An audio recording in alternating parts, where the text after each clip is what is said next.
Dear friends, dear colleagues, my name is Noé van Hulst. I have the pleasure to moderate this second session, which is titled "How Can Gas Infrastructure Support the Scale-up of Low Carbon Gases?" Now, I think we've heard already in the first session a lot about what is needed and how much is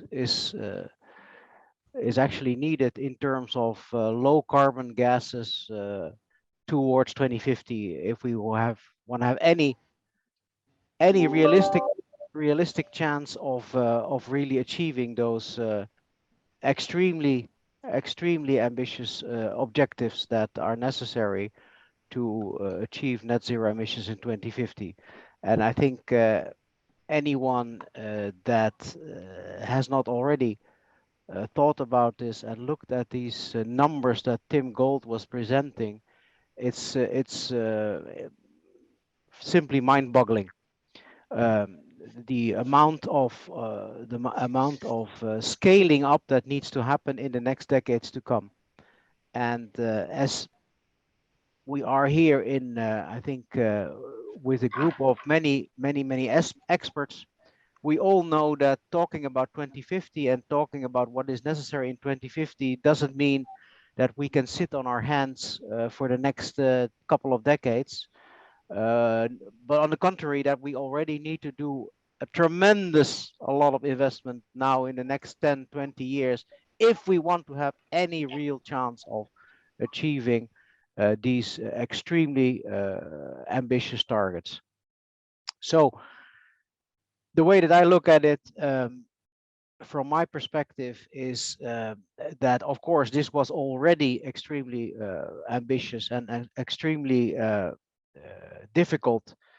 And the main driver was obviously the climate objectives that we all have, net zero emissions. And now on top of that, we have an additional driver since the invasion in Ukraine by Russia, or for many countries also, that the security of supply and diminishing the dependency on fossil fuels becomes an additional driver. So if you want to add it all up, in my view, in my simple terms, we have to go even faster than we thought before in terms of achieving those objectives, and we have to be even bolder in terms of policies that need to drive all of this.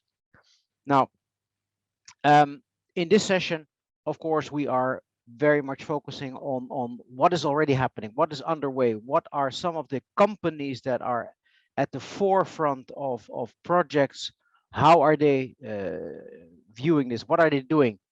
And I'm very happy to be joined in this panel and to have so many excellent contributors from around the world of these companies that are really doing concrete stuff on how to utilize gas infrastructure, how to turn this ambition also into reality.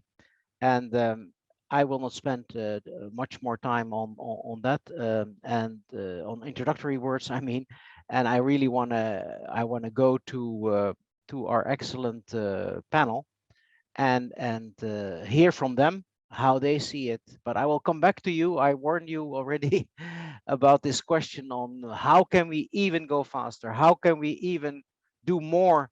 Because the drivers are so strong as we speak. Okay, so let me kick off as was already, you've already seen in the agenda. Let me kick off with Torben Brabo from Energinet in Denmark, which again is one of the companies that is really at the forefront of these developments. So we're all very eager to hear from you, Torben. Please, the floor is yours.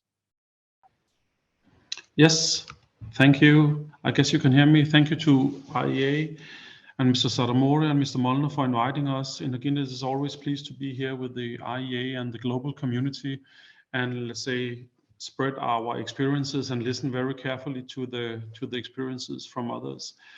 These are for sure severe times, and as we see, biogas and hydrogen is, let's say, both, let's say, pro decarbonization, but also could assist us in this security of supplies refocus.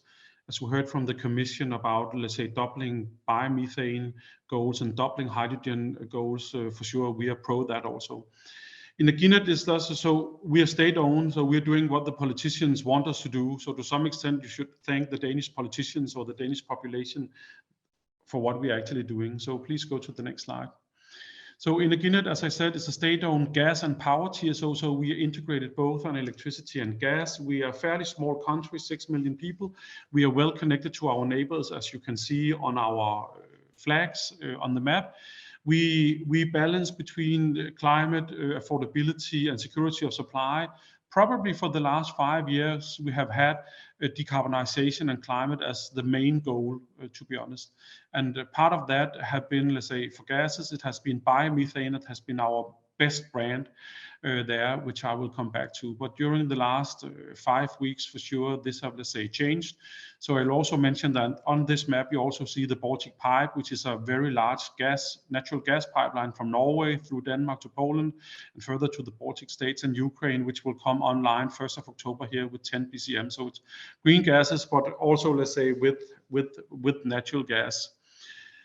You can see the green stars, that's our energy islands, where we, let's say, offshore is intending to construct artificial islands to, let's say, receive offshore electricity production from huge wind farms. As you see, we are already at 65% renewable electricity and 25% renewable gas last year. And the aim is that in 2030, we are already 100% renewable electrified, and at the latest at 2035 we are also fully renewable on the gas side, and that might go even faster, as was just outlined, because of the recent changes. I will take you into what we're doing in Denmark, how we plan for gas and power, introduce biomethane's pros and cons, and also on hydrogen, and then I will see how what we are doing can be seen in the European or global context. Please go to the next slide. So every second year we are part of, let's say, a huge planning exercise where we prognosis what will be the energy development in Europe and therefore also in Denmark. What could be the infrastructure needed to, let's say, accommodate that transition? So we have, let's say, a lot of external dialogue with stakeholders in Denmark and Europe, and also get a lot of global input on where are the megatrends, what are the possibilities, what are the assumptions on macroeconomy and technical features and so on new technologies, and then on very large model exercises, we then, let's say, prepare scenarios, as you know. For our company, which is in electricity transmission, gas storage, and also a lot on IT development, data and digitalization, availability of data becomes more and more crucial. So our plans, let's say, is not only for electricity or gas, it's for all of the energy infrastructure and IT infrastructure development around energy. Please go to the next slide. Now I will, let's say, go into the first topic, which is the gas system and how the gas system changes. You can see the demand curve for natural gas or green gases to the right, and you can see we are in a decline there.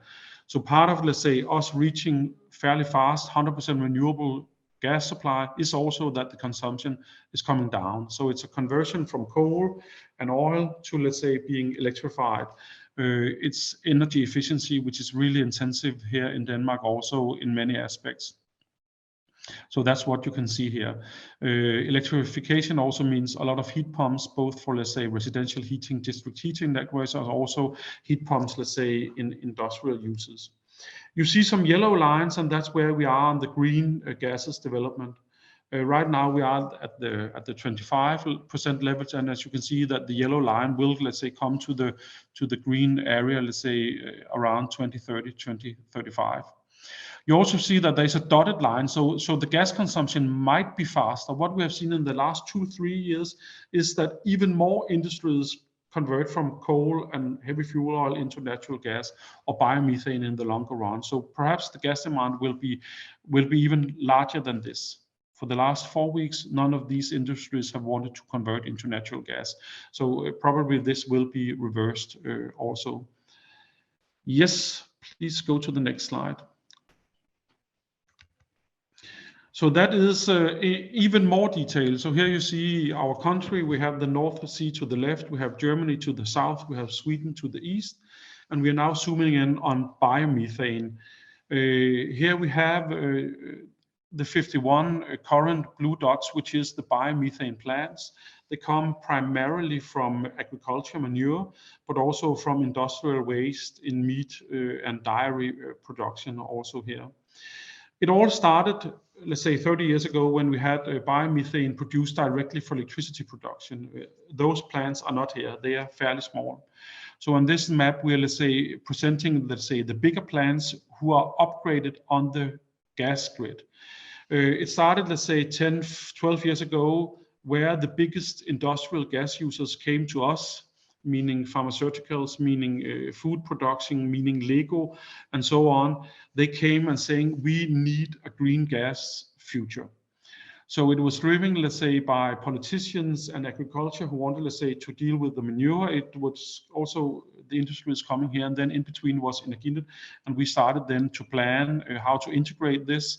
There came, let's say, private investors into biogas plants. So we have, let's say, a good community there with, let's say, 3-4 investors into the biogas plants together with the agriculture, or let's say international investment funds and so on. And then we prepared the infrastructure, we prepared the network codes. We also prepared, let's say, from the beginning, a certification scheme, which was really important so the industries could see how that the green value from the investments in biomethane production could be followed into, let's say, biogas and into the grid, and also into the green accounts of these industrial gas users. For the first years, these, let's say, were not, let's say, official in the Danish legislation. So the companies couldn't really use them, let's say, to show that they were getting green in their industrial energy use or in transportation. That came later, but we had the certification scheme already from the beginning. Also, let's say, fairly fast, after 5 years, we had so much biomethane production in some of the areas that the demand were too little to take it. So there we had, let's say, to do more, let's say, things. So 4 places here on the north-south line, you can see that there are, let's say, some dark gray circles, and that's where we recompress biomethane or gas from the distribution to the transmission network. So physically, the biomethane is actually also in the transmission network here in Denmark, and we are planning for more of that also in the future. Right now, it's uncertain where there will be more plants. So we will see in the next, let's say, iterations we have in the planning exercise. I'll come back to that. We saw some numbers from my colleague in Japan. In Denmark, we have fairly big biomethane plants. So we are already, let's say, at 10, 20, 30 million cubes per year for one of these plants, meaning 500 to around 5,000 cubic meters per hour. So compared to biomethane production in Germany or France, Netherlands, etc., we have, let's say, because of the agriculture sector, we have really, really huge plants there also. Costs have already come down. So I guess compared for the last 10 years, costs have come down 20-30% on the production and also, let's say, on the connection side. The biogas organization in Denmark, they expect that costs will come further down, let's say, down to, let's say, 50% savings compared to the original startup. A lot of them is, let's say, researching in research and development. How can they optimize their processes and so on? Please go to the next slide. Balancing biogas and demand, as I just said here. So it is, let's say, on a very local, let's say, scale that we are assessing this year for year, month for month, hour for hour, location for location to see where are there then surpluses. So we need to go back. It's done on a socioeconomic analysis. So we actually take the biomethane back to the gas system where it's most affordable. We're looking on several options to do that. Distribution increases of the network, distribution connections to other distributions network, distribution to transmission. Should we disconnect some of the areas and make them pure biomethane areas? Should we reduce the pressure in the high pressure transmission grid, let's say, to some extent, just have the biomethane flowing in, let's say, at lower and lower pressure? So we are also assessing market solutions. Should we actually pay some of these producers not to produce instead of having the investment? So let's say our analysis on what to do infrastructure-wise, let's say, includes several options. And it's, let's say, done, as I mentioned, also in a really transparent process where all stakeholders can comment and give input. And then, let's say, in accordance to some guidelines from our Ministry of Finance, we then decide what to do.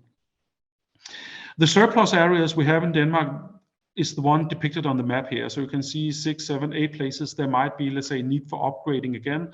Biomethane production is larger than the demand, and therefore we need to take the demand to the transmission system. That brings me to the next slide, please. Some of the issues is also on gas quality, because we have now for 20 years have a really, really stable gas quality in Denmark, as we have in most European Union countries. But we know that that is going to change. We will have biomethane, synthetic methane, we will have hydrogen blended in or whatever. And therefore we also need to go further in the very, let's say, narrow bands that we have on gas quality. For instance, oxygen is a concern here in Denmark because we allow more oxygen in the natural gas, because that's simply socioeconomic optimal. It will, let's say, remove 1 or 2% of the lifetime of a natural gas asset. So instead of, let's say, 50 years, you have 48 years, or instead of 100 years, you have 96 years. But in any case, if we don't allow the green gases to come on board in our systems, we will have, let's say, stranded assets. They will not be used if they cannot accommodate to the green gases. So coming to the European Commission, we heard that they have a 5% blending for hydrogen, but in fact, we have not a guideline from the Commission, let's say, how much biomethane or oxygen content should we allow, let's say, across borders. And that will be, let's say, an issue for more and more countries, especially with the new increased goals for 2030. Specifically here in Denmark, we are in a situation, where we have prepared a very good operational agreement with our Germans and Swedish neighbors, so we can handle that. But there might be some, let's say, operational cases in the future where there is, let's say, an issue because Germany have, let's say, a very, very much lower oxygen limit that we have. I'm not saying who's right or wrong, but the German limits is 500 times lower than our limit here in Denmark. And as I said, for us, for our experts, for our asset owners, it only impacts, let's say, few percent on the lifetime of the asset. So I think we should reassess on a regional, European or global scale also what is actually the impact. Please go to the next slide. Now I shift to the electricity, which is having a completely different future because electricity is growing and it's growing and growing. So the left, you can see the power consumption expected in Denmark will be twice time as high as it is today in 2030 and 3 times in 2050. It's not only for, let's say, classic demands, it's also for, let's say, transport. It's also for data centers, which we have a lot of international global data centers coming in Denmark because electricity is cheap, green, and secure. And it's also electricity going to be used for hydrogen production also. On the left side, you can see how we are going to expand the production, and that is sun, and then it's onshore wind, offshore wind, and then the 2 blue ones in the top, that's the proposed energy islands. Right now, we have a proposal for a 2 to 3 gigawatt island in the Baltic Sea and an up to 10 gigawatt island in the North Sea, which our Minister Dan Jørgensen have probably presented several times. So this is, let's say, the expected future from the Danish electricity sector. Please go to the next one, because now we come from electricity into molecules and into hydrogen. So we are expecting to develop large offshore wind parks. We're already, let's say, really good at that.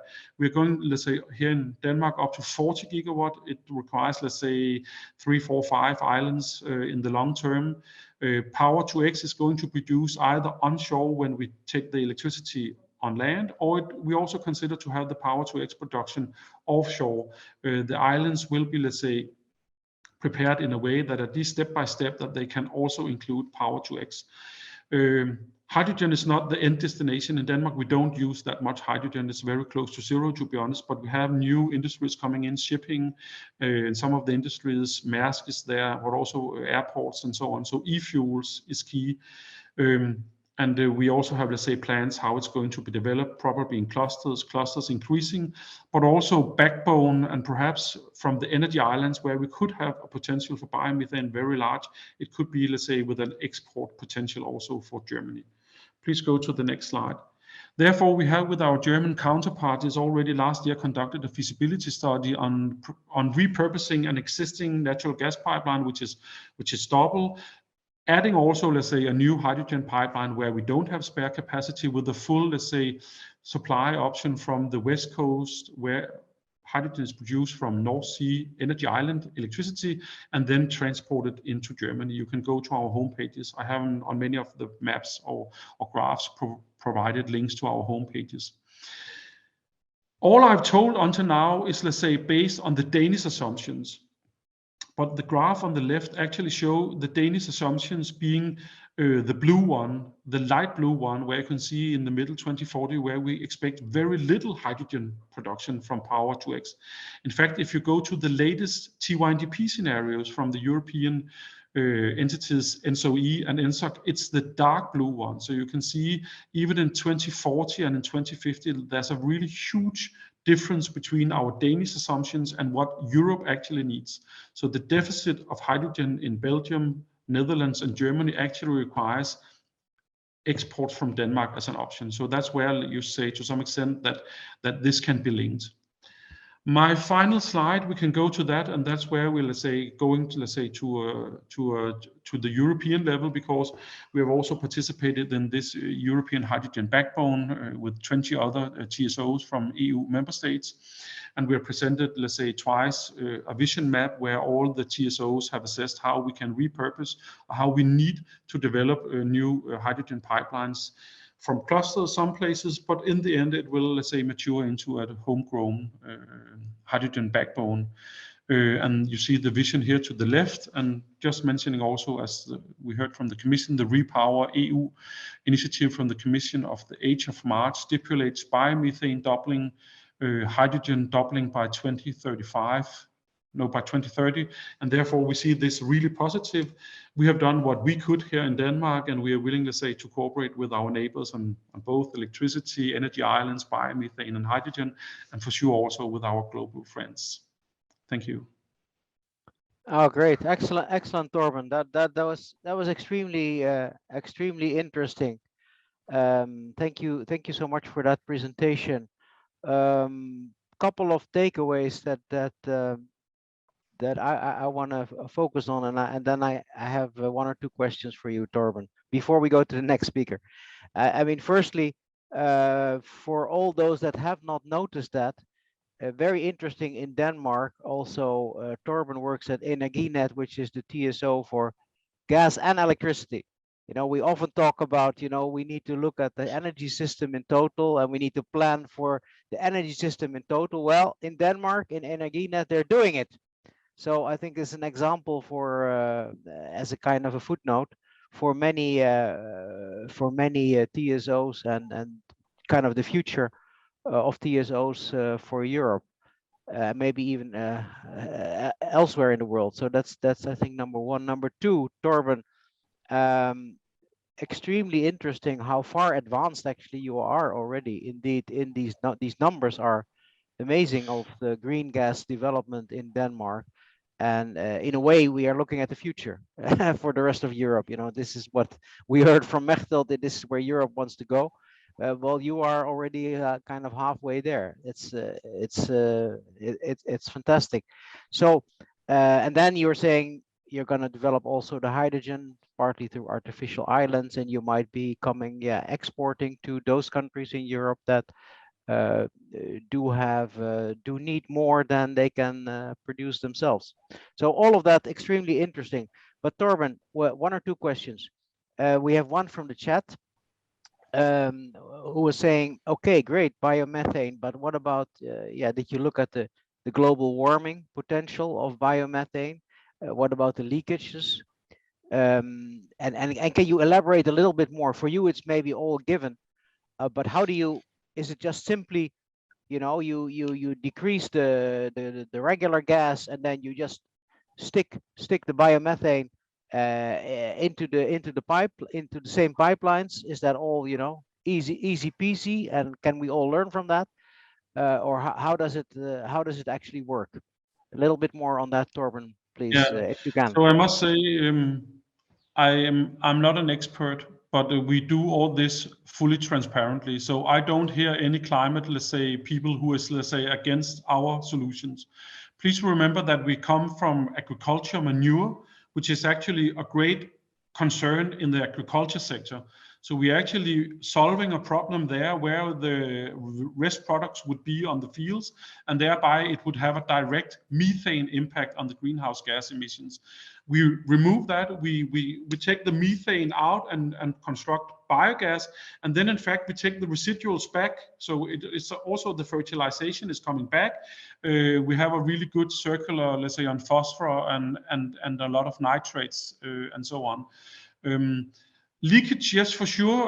It is an issue that we are assessing also as we assess, let's say, methane emissions in general. It's mainly on the production side. There have been some bad examples, 2, 3, 4. Our energy agency is also assessing that, and immediately, let's say, there were, let's say, instructions to the plants.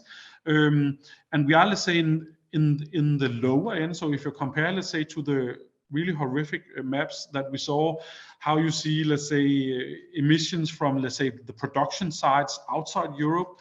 You have the import lines and distribution. Then the biomethane plants, they are at a really low level, and they might come even lower.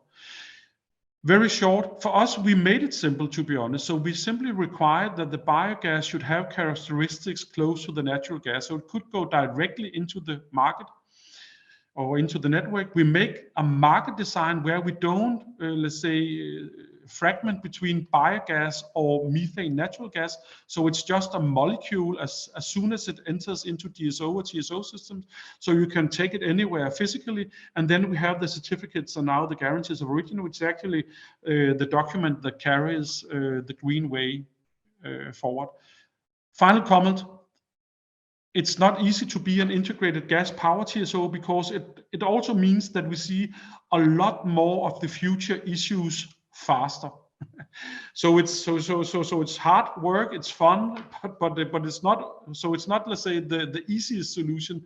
But I agree fully with you. The places we have seen, Spain, Italy, Netherlands, where you are from yourself, the gas and power TSOs conduct joint analysis and they provide better results than if we do it separately, for sure. Good idea. Okay. Thank you. Okay. Great. Thank you, Torben. Okay, I see one hand is raised, so maybe we allow that one question and then we go to the next speaker, because otherwise we will never get to Mr. Yakabe. And he, I see a hand by Motohiko, Mr. Nishimura. Sorry. What you have a question? Sorry, mistake. So, sorry. Okay. Oh, you don't.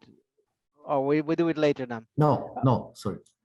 You have a question, Mr. Nishimura? No, sorry. Okay, all right, okay. Anyway, we'll get back to you, Torben, later. We have some time for Q&A, and I'm sure that we'll circle back to some of the points that have also been raised in the chat. Meanwhile, Torben, let me turn to from Denmark. We go all the way across the globe to Japan, and we go to Mr. Jakabe, who is from Tokyo Gas. As we already heard in the first session, Tokyo Gas is, of course, very big, important player in this field in Japan, and we're very eager to hear from your perspective, Mr. Yakabe. Please go ahead. Thank you, Mr. Tillman, for your kind introduction. I'm Mr. Yakabe of Tokyo Gas, and let me share the slide. And can you see my slide here? Okay, so let me show the pointer. And today I would like to talk about the employment of synthetic methane in Japan and the initiative of Tokyo Gas. The title of my presentation is the social implementation of synthetic methane to achieve carbon neutrality. First, let me introduce very briefly the business of Tokyo Gas. So this diagram shows the LNG supply chain of Tokyo Gas. We are importing 12.6 million tons of LNG from overseas by 13 ships and delivering the city gas using pipelines over 60,000 kilometers to our 11 million customers. We are also dealing with electricity to our 3 million customers. In our company's strategy vision, we are committed to carbon neutrality in 2050 and to realize carbon neutrality. So these three perspectives and measures are important. The first one is decarbonization and green transformation. The second one is improving resilience of energy supply. And the last one is effective utilization of existing infrastructure. Last year, we published a group management vision and initiatives for carbon neutrality. This is a roadmap of carbon neutral businesses to 2050. I'm very sorry for this busy slide. Until 2030, we steadily decarbonize while maximizing the use of natural gas and prepare for radical decarbonization after 2030. We will also expand renewable energy installation as much as possible. After 2030, we will replace city gas by synthetic methane, and we will employ actively hydrogen and ammonia for thermal power plants. In 2030, the milestone of our contribution to CO2 reduction is 17 million tons. We will replace 1% of city gas by synthetic methane, and the target hydrogen cost is less than $3 per kilogram. We will hold renewable energy sources of 6 gigawatts. Next, I will comment on the employment of hydrogen in our business. We will promote hydrogen-related business in the whole hydrogen supply chain. For the production of hydrogen, we have been developing low-cost PEM electrolyzer to obtain cheaper green hydrogen, and the produced hydrogen can be used for both hydrogen-related businesses and producing synthetic methane. For transportation of hydrogen in the Olympic Village of Tokyo, we are preparing a hydrogen pipeline. The site of the Tokyo Olympic Village is currently under development, and we are constructing a hydrogen pipeline there. Using hydrogen pipeline, hydrogen can be supplied in 2 years. Regarding the utilization of hydrogen in that area, so using fuel cells, power and heat will be supplied for commercial use. And we are operating 4 hydrogen refueling stations near Tokyo area, and at one station, the carbon neutral hydrogen will be provided for using carbon credit. And the annual hydrogen refueling volume and frequency is highest in Japan. In the future, assuming that a supply chain of hydrogen carriers will be applied, so we are considering to provide and supply hydrogen using hydrogen network in Tokyo Bay Area. From here, I will talk about synthetic methane. This slide shows the importance of greening the heat demand sector. The left figure shows the energy consumption by use in the commercial and industrial sectors. Around 60% of energy is used for heat demand, and that is producing heat. Therefore, decarbonization of heat demand sector is very important to realize carbon neutrality in Japan. The right figure shows the heat demand in the industrial sector by temperature range. Very surprisingly, even over 1,000 degrees Celsius. So the heat demand is very large, and high temperature heat for steel, cement, and chemical industry is necessary. It is very difficult to meet this necessity by only electrification. Therefore, the employment of gas energy such as hydrogen, ammonia, and especially synthetic methane is expected. Here, I will explain synthetic methane in detail. So-called synthetic methane is produced by reacting hydrogen with CO2 recovered from, for example, factories and thermal power plants. the utilization of synthetic methane doesn't increase CO2 in air overall. The advantage and the benefits of synthetic methane is that existing infrastructure such as LNG facilities, gas pipelines, and gas equipment can be used without any further modification and additional cost. The diagram below illustrates a domestic CO2 recycle model in Japan. In this model, CO2 in air doesn't increase. The bottom here shows a global supply chain of synthetic methane. Using inexpensive renewable energy, green hydrogen, and then synthetic methane is produced. And after the LNG shipping plant, all facilities are available for synthetic methane.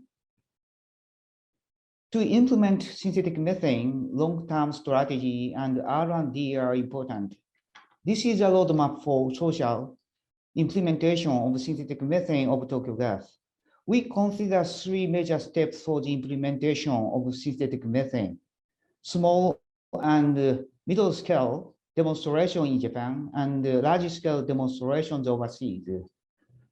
A small scale trial will be conducted in the early 2020s, and we have already studied a small scale demonstration at our laboratory in Yokohama area, as I will show you later. The technology that used is conventional Sabatier method, and in addition to the conventional technology, we are developing some new innovative technologies such as hybrid Sabatier, PEM-CO2 reduction, and bioreactors. These are very promising technologies for lower cost and higher efficiency. Middle-scale demonstrations will be conducted in the mid-2020s and beyond, and new technologies will be adopted. Around 2030, we will conduct large-scale overseas demonstration and build a supply chain. The target volume of the introduced synthetic methane is around 1% of city gas volume, and the plant scale is about 20,000 cubic meters per hour. This slide shows social implementation initiatives of synthetic methane of Tokyo Gas. As I explained, we have been already demonstrating the evaluation test for methanation plant. These figures show demonstration field and methanation plant. The plant scale is 12.5 cubic meters per hour, and the technology is conventional Sabatier, and we are also developing new technologies. In the future, we will collaborate with Yokohama Ministry, and so biogas and CO2 will be provided as raw materials for synthetic methane. The right figure shows the scheme of middle-scale demonstration in Japan. These are regional cooperation model and on-site utilization model, and the system scale is several hundred cubic meters per hour. And so unique feature for the regional cooperation model is that the produced synthetic methane will be injected into city gas pipelines. So these middle scale demonstrations are very important step, not only for scaling up the system size, but also for deployment of synthetic methane in society. Next, I will comment on a large-scale demonstration in Japan, overseas. Important milestone of our development is the introduction of synthetic methane equivalent to 1% of city gas by 2030. To achieve the goal, R&D, partnership, and institutional design and public support are very important. To enlarge the system size, further technological development is necessary. To build a supply chain, very strong partnership with a variety of stakeholders and players is necessary. We also expect institutional and financial support by the Japanese government. To achieve the goal, it is also very important to meet the society needs for cost. The current cost of synthetic methane is considerably expensive, and even in 2030, it is still very high relative to the cost of natural gas. The left figure shows the cost image of synthetic methane. Green power accounts for the major proportions of the cost, and it is very important how to procure inexpensive green power and produce synthetic methane in a highly efficient way. Aiming for the cost equivalent to natural gas, these are issues and measures that we should overcome and tackle.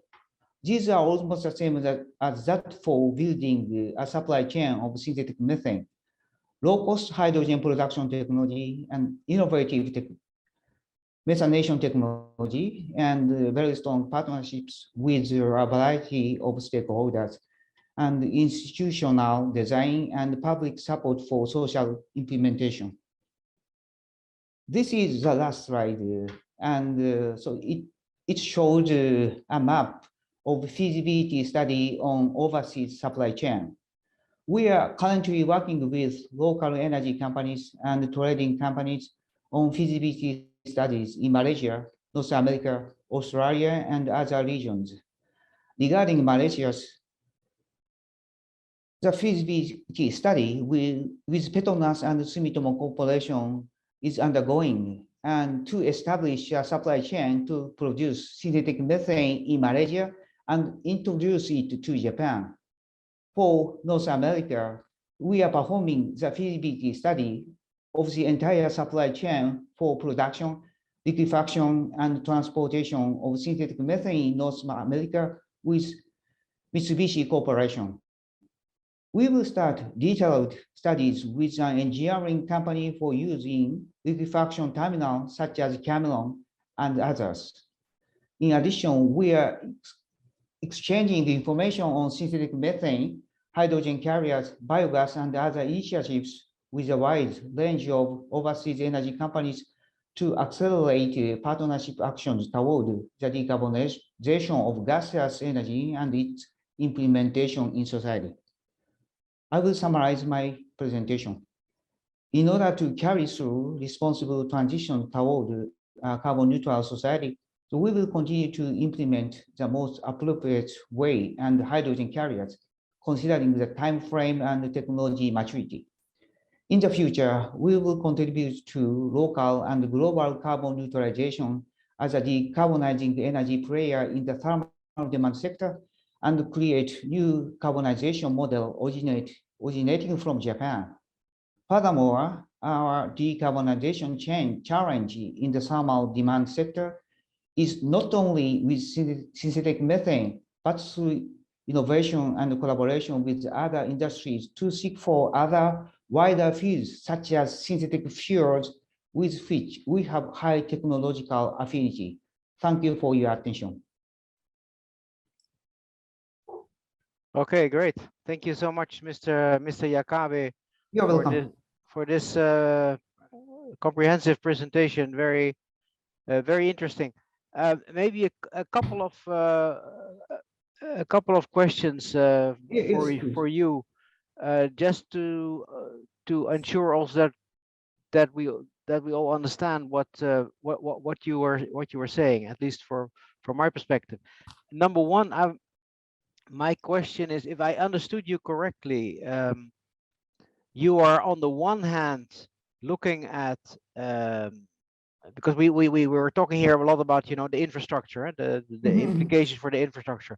If I understood correctly, you're on the one hand envisaging constructing dedicated new hydrogen pipelines for industrial applications, but on the other hand, I also hear you say you are talking about, for instance, 1% of city gas by 2030 for synthetic methane. So you're basically, if I understand correctly, in the city gas infrastructure, you are basically injecting it, and you are adding it to the natural gas, to the city gas infrastructure. Is that correct? If you can explain a little bit more. Let me explain exactly about our strategy. So in Tokyo Olympic area, we have already been constructing hydrogen pipelines. That is pure hydrogen pipeline. Yeah. And in Japan, the condition is slightly different from that of Europe. And in Europe, I understand the power to gas is very popular, and the produced hydrogen can be injected into natural gas pipeline very easily. On the other hand, in Japan, the condition is slightly different, and it isn't so easy to inject hydrogen into the natural gas, city gas pipelines. Therefore, if we supply hydrogen, so we should prepare and construct pure hydrogen pipelines. Maybe that is the best case in Japan. On the other hand, if we produce synthetic methane, so we can treat it and inject it into the current city gas pipelines. Therefore, now we are considering to produce synthetic methane and so import synthetic methane from overseas. Okay. So there you injected in the city gas infrastructure for like 1%, and then maybe after that, because 1% 2030, Yes, so and then gradually will increase. you go up. The percentage. Okay. Excellent. Thank you so much. Welcome. Yes, Mr. Yakabe. Okay, great. Let us move on, ladies and gentlemen, to the next presentation. We switch again back to Europe, another part of Europe, where, of course, everybody knows that in the UK, there's really some extremely interesting work going on in terms of using the existing infrastructure for hydrogen, and that's why it's a real pleasure for me to introduce to you Mr. Andy Lewis, who from Cadent Gas Limited, who can explain to us what is one of the very interesting, fascinating projects in the UK and what's happening there. Andy, please, the floor is yours. Hi, morning. Thank you very much. Firstly, I'd just like to apologise if I need to clear my throat a couple of occasions through the presentation. I've been out and about in London this week and managed to get C19. So back from where we started. But I think, very mild symptoms at the moment, but apologies if I just need to cough occasionally or clear my throat. So I've been asked today to talk about the hydrogen opportunity from Cadent point of view, specifically in the UK. I guess I'd just like to point out before we dive into all things hydrogen that we are doing the biomethane, the biosynthetic gases as well. So from our perspective, biomethane in particular, that's a mature technology in the UK today. There's 100 biomethane plants out there that are injecting gas into our gas grid today. Just as a bit of a footnote before I dive into all things hydrogen. Okay, so next slide, please. So just a very, very quick synopsis of Cadent, because we are a relatively new name. So in 2017, we were part of National Grid, and we were sold and we became an independent gas transporter company. So we're the biggest gas distribution network operator in Great Britain. So we own 4 of the 8 gas networks. We transport gas to around 11 million customers. We cover basically all the major large towns or cities within England. So you've got North London is our most southern point, the River Thames being our sort of geographical demarcation barrier down in the south. We head all the way up north, including the likes of Birmingham, Manchester, Liverpool. Our northern stretches up to Blackpool, and then we basically around us we've got the other gas distribution networks. To the south, you've got Southern Gas Networks. To the north, you've got Northern Gas Networks and SGN, and then over to the west, you've got Wales in the west. And we work very closely with all those gas distribution networks. So we're a privately owned company, but we're regulated by Ofgem, which is a government entity. Okay, next slide, please. Okay, so we obviously, the vast majority of our gas that we transport is used for heat. Heat today equates for 37% of emissions, and that's pretty evenly split between industrial processes and space heating. So that's the area that we're really focusing on with hydrogen. There's been just to give you a bit more further information about the gas grid, so 85% of homes in the UK are on the gas grid. So in total, that's around 24 million homes. So today, they're all on the gas grid. They are happily going about their business. Basically, for decades now, natural gas has been very cheap. I know it's not clearly today. Recent factors have changed that, but traditionally in the past, gas has been very cheap. It's been very plentiful. People are very used to using it. It provides instantaneous heat. The network has huge standards of resilience, and it all works very, very well, basically. So we need to move on. We clearly need to move away from natural gas to a new form of gas or electrification or whatever it may be, and I'll come to that in a minute. But fundamentally, the gas network as it is today in the UK is a world-class bit of infrastructure, and it does offer a brilliant service. So I guess there's been some really strong examples or forerunners of decarbonisation in the UK today. So if you look at heat, not much has changed. If you look at the power sector, for example, an awful lot has changed. So that's decarbonised extremely quickly, and we've benefited massively, particularly from offshore wind. Clearly, we can make best use of that being an island. And that's really shown, what can be done with positive policy support. And we now need to take that learning from what's been done on the power sector and apply it to heat, because that is really our next frontier to decarbonise within the UK. And I guess the bit that's going to be interesting is, that involves the consumer and actual changes within the consumer's homes. So that's the stage, and that's where we're moving into now. And I know, listening to previous speakers, there's been a huge emphasis on making things move quickly, and that's certainly the case in the UK. And I can, next slide please, because I can talk a bit more about that. So within the UK today, I think if you went back probably 2 to 3 years,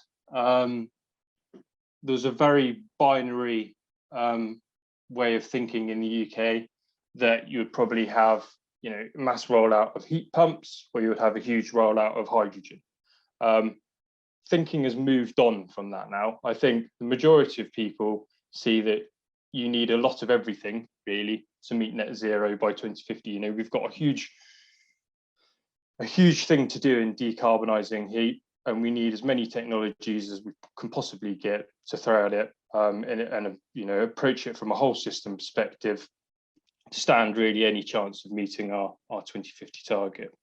So nonetheless, I would say up until this point today in the UK, the discussion has been very technical. It's been had by the energy industry, academics. It hasn't really moved into what the everyday person would like. Your non-expert, who your people that live in the suburbs of Manchester or Liverpool or London, the willingness they've got to change. Clearly there's a huge climate change agenda and support for climate change that's growing in the UK, and I guess growing internationally, and that's certainly recently been fostered by COP26 happening in Glasgow just before Christmas. And it's really important now that we build on that can-do attitude, that good feeling around climate change. So I think it's very easy, to slip down into doom and gloom and think, what the hell can we do about this catastrophe? It's all happening around us. What can we do? But we really need to, keep pushing that story about the changes that people need to make, particularly on their heating systems, into people's homes and bring them on that journey with us. So just to give you a couple of examples here, this is from the Committee on Climate Change and their response to the 6th carbon budget, which at the moment, incidentally, the UK is not on target to meet. Looks at the technologies that that could be used in the home. So, you know, these pathways are modelled scenarios. So at the top, you've got the balanced pathway. That basically here you have the huge advent of heat pumps. This sort of hatched sector here is hybrid. So that would be fundamentally the majority of your heat is provided by heat pumps, but on a particularly cold day, you would have hydrogen boilers that would meet the peak demand in heat. And then you've got heat networks and then other technology. And down here, you've got the headwinds, which you can see in the red has got 100% hydrogen. Yeah. So a different scenario, but just shows the variation in what, you know, the amount of technology that could be used. So at the moment, we're very much on deciding what that mix could look like within the UK. But I think fundamentally we are in a position where we're going to need to make some early decisions very quickly and then have the ability to adapt as things progress. So next slide, please. So we've had some very, very warm words from the UK government on hydrogen. So I'd guess that started probably back in, I believe it was 2017, with the release of the Clean Growth Strategy. And since then, you know, hydrogen has been undoubtedly recognised as part of the energy mix to decarbonise the UK. I think there's a very, very strong pull to use hydrogen in industry, and in the UK we've got what we call industrial clusters. So there's 5 industrial clusters. So you've got Teesside, Humberside, an area in the southeast just outside of London.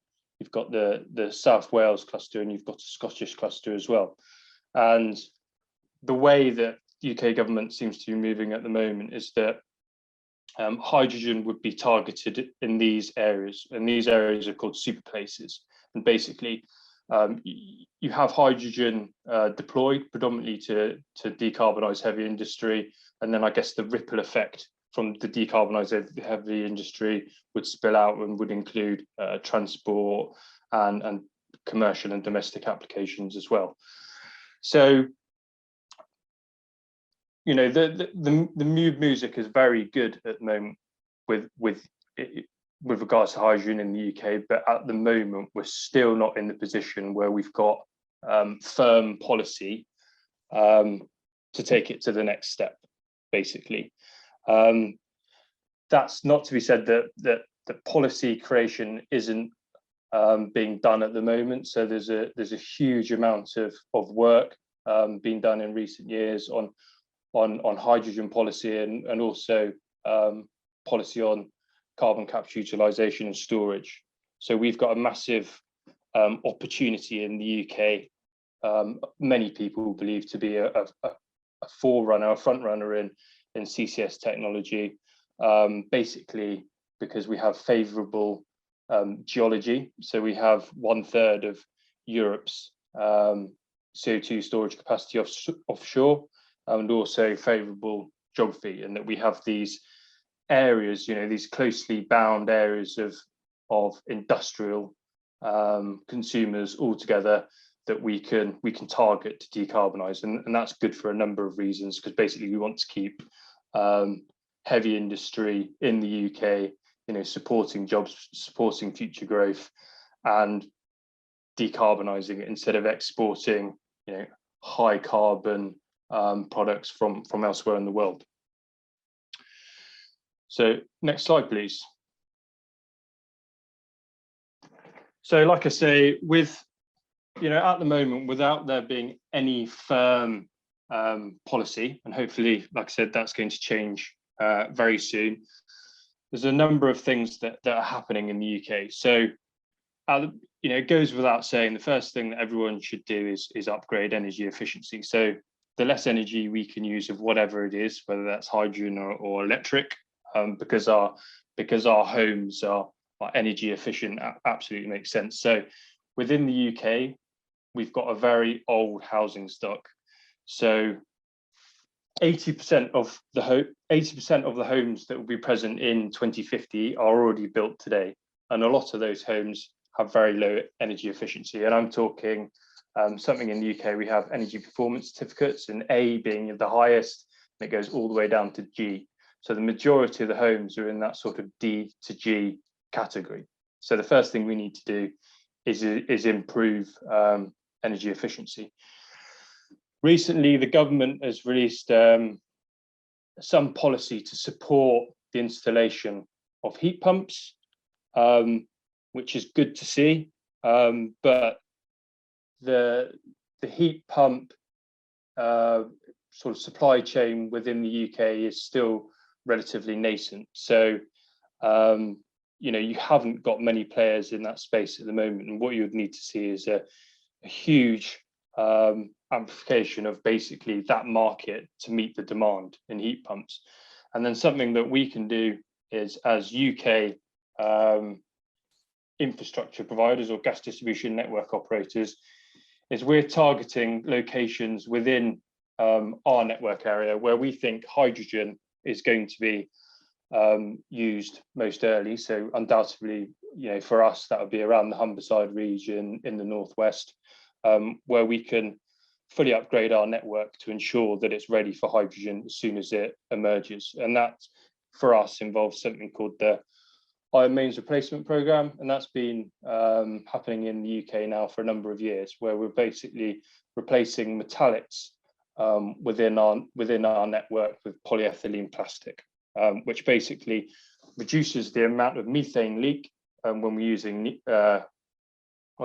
natural gas, but clearly also future-proofs the network for hydrogen. So, hydrogen being a smaller molecule, more leaky, PE, polyethylene, basically keeps the hydrogen within our pipes. Okay, next slide, please. So we're doing a number of things within Cadent. One of them's called HyNet, which is probably our flagship CCS and hydrogen project. And I've got a slide, time permitting, on that, the next slide. So I'll talk about that a bit more in a moment. We're getting the network ready, as I've already talked about. We've got a hydrogen home, and this is a joint project with NGN. So basically, this is used that, seeing is believing. So this is newly built, pretty representative of what you'd find in a lot of new homes within the UK. It's basically a 2 up, a 2 down. You walk into it and it's entirely heated and operates on hydrogen. So that's hydrogen for its heating, it's cooking. It's got a hydrogen fire in there as well. You can turn on your gas hob. You can see a sort of a yellow flame from hydrogen. You can see a hydrogen boiler hanging off the wall, and there's been a lot of work by our boiler manufacturers in the UK to make sure that they've got hydrogen ready boilers coming to the market. So if there is a huge rollout of hydrogen, they're ready for it. We've got another project called East Coast Hydrogen, which looks at the eastern side of the UK, where you've got a number of industrial clusters that are going to have hydrogen production there. So within Teesside and Humberside, and how we can basically build out the hydrogen infrastructure there. So that hydrogen, you've got bespoke, specific, purpose-built hydrogen pipelines going to a number of the towns in the east, which gives them the opportunity to decarbonise. And then we've got the hydrogen village trials as well. So this is something that I guess I've personally been working on quite a bit over the past 6 months. So as part of the government's 10-point plan, which was released in 2020, late 2020, they pointed to the fact that they actually want to demonstrate a hydrogen village. So we define a village as roughly 2,000 homes. They want to repurpose part of the gas distribution network to 100% hydrogen and actually demonstrate hydrogen, hydrogen conversion, people living on a hydrogen network at that scale. So at the moment, the government are consulting on 2 proposals for a hydrogen village. So one in the northwest and one in the northeast. And our hope is within the next month or so, we'll basically be funded to move into engineering design for these projects, which we think will be the first of a kind in the world. So I'd be interested to hear if anyone thinks any differently. But this is fundamentally to demonstrate hydrogen in a domestic setting. And the forerunner to these hydrogen villages is a hydrogen neighbourhood, which is currently under construction up in Fife in Scotland by Scottish Gas Networks.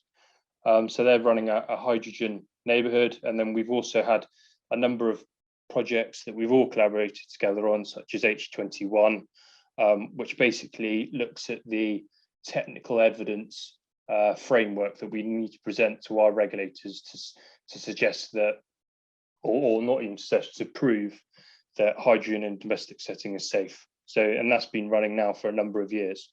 So now we really are at a stage where we're looking to demonstrate, hydrogen at homes at scale. So, there's a lot of debate about how widespread hydrogen will be used in the home, but fundamentally what we want to do is to create the evidence to demonstrate that it can be done so it can become part of the solution.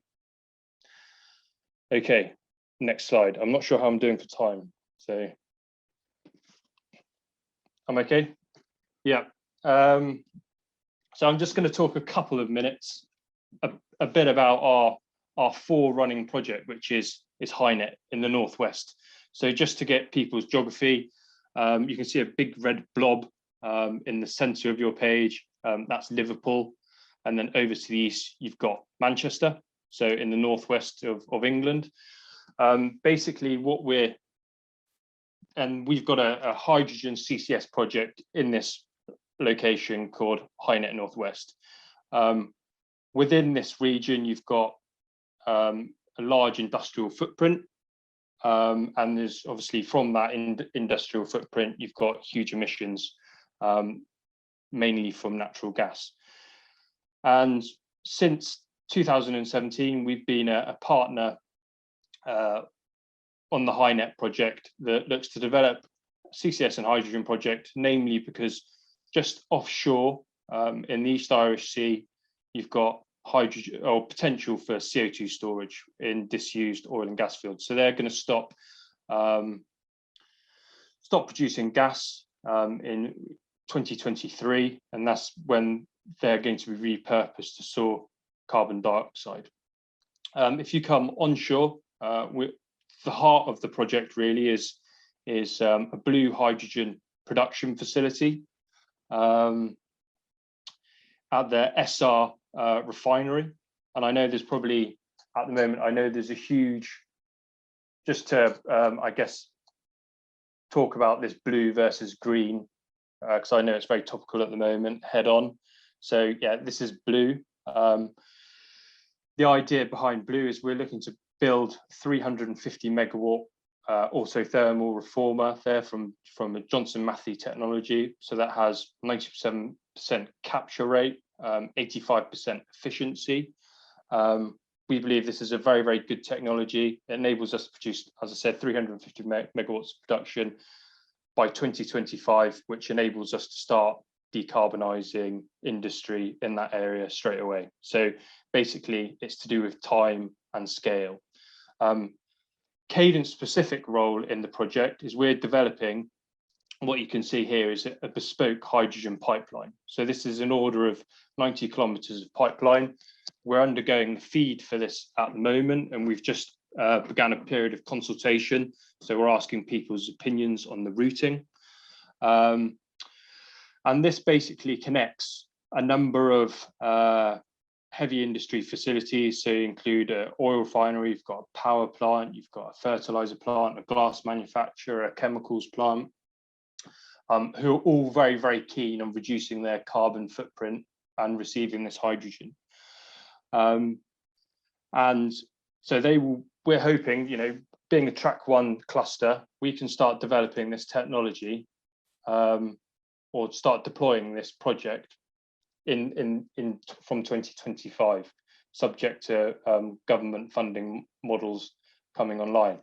And just, I guess, another point to make is down to the south, we've got hydrogen storage here. So we've got the Kuiper at today, they're natural gas storage fields, but the partners who we're working with are looking to mine, you know, a number of salt caverns so they can deploy, so that can store the hydrogen, which gives the whole project huge resilience. So basically, up in the northwest, we think we've got all the constituent ingredients to make a really successful, first of a kind hydrogen and CCS project. And this is, you know, to be deployed by 2025, and then up to 2030, we think this could prevent 10 million tons of CO2 being emitted into the atmosphere. So it makes a material impact on reaching our 6th carbon budget. So, and yeah, this is where a lot of our attention is focused at the moment. So I think in the interest of time, I'll wrap it up there. But yeah, thank you for listening. And if there's any questions, I'll be happy to take them. Okay, great. Thank you, Andy. Very, very interesting indeed. A lot of yeah, as we know, a lot of interesting projects, etc., going on. It struck me, however, that you said, yeah, but we're still kind of debating on how big is it going to be, and firm policies are still you're kind of still waiting for that.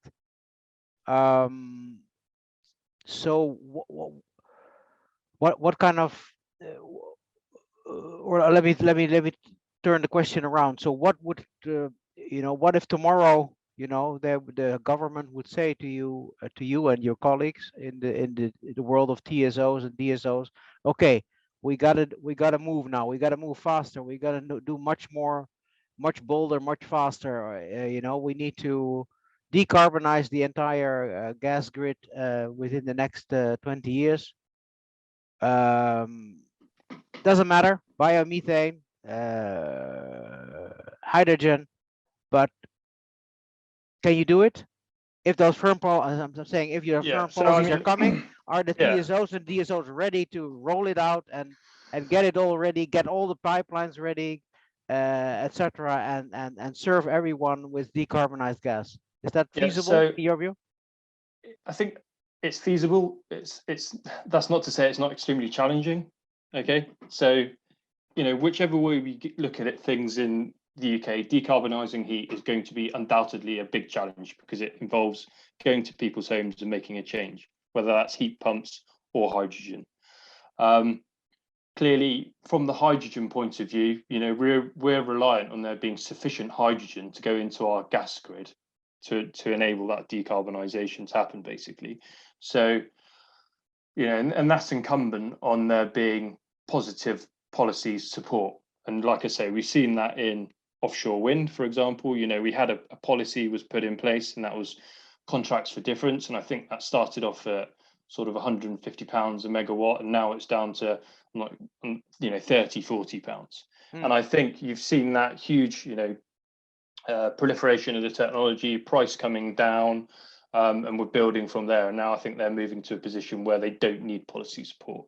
So we want to go on a similar journey with hydrogen, basically. Yeah.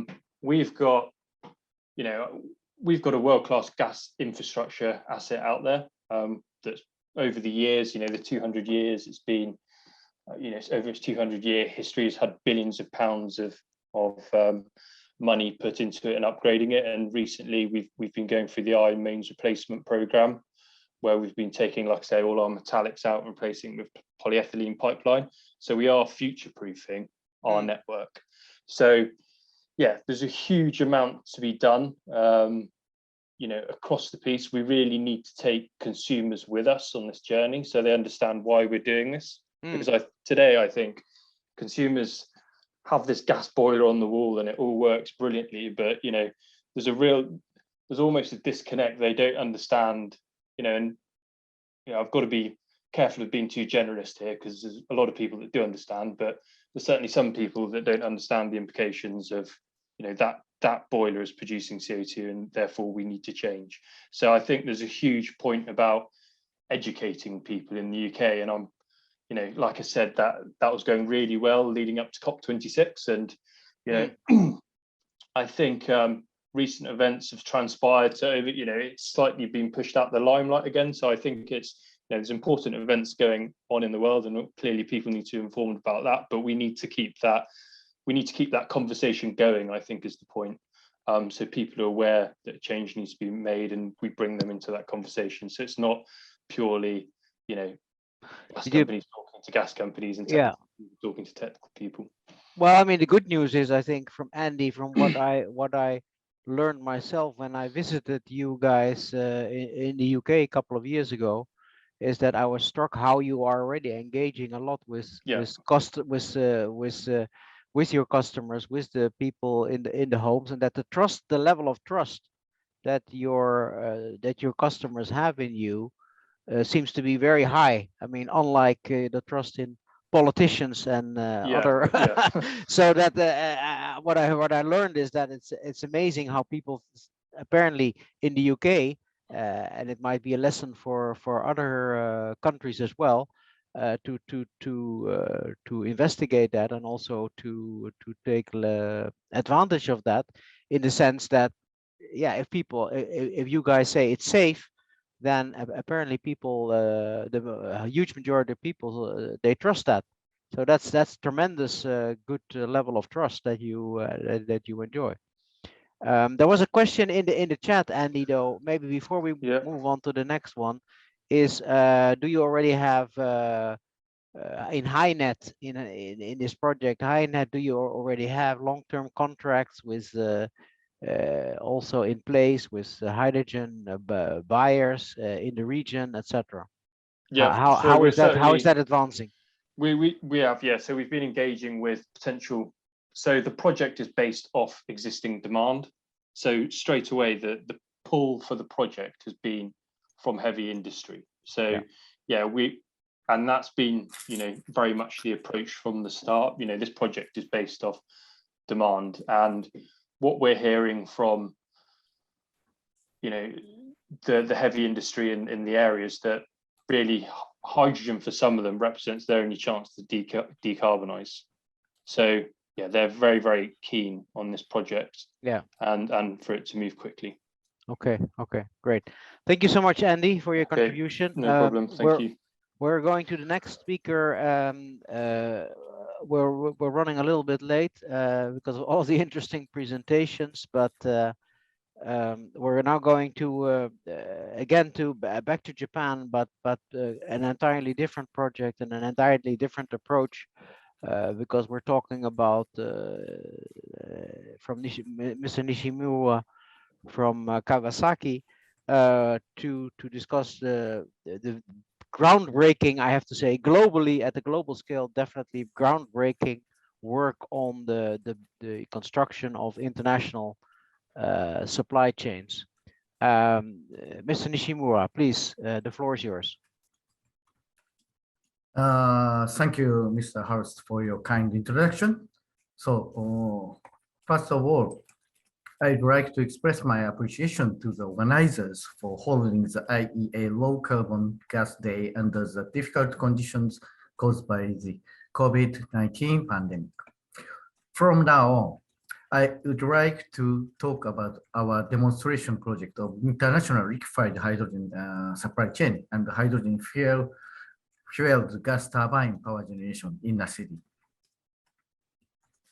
So, while you may associate Kawasaki with motorcycles, we have a broad spectrum of technologies for energy and transportation equipment, such as ships, aerospace, rolling stocks, distributed power generation systems, precision machinery, and robots. By applying such technologies, we have been developing products that are necessary for realization of hydrogen energy supply chain, ranging from hydrogen production to transportation, storage, and utilization. So currently, the world is moving toward decarbonization, and mass hydrogen utilization has been highlighted.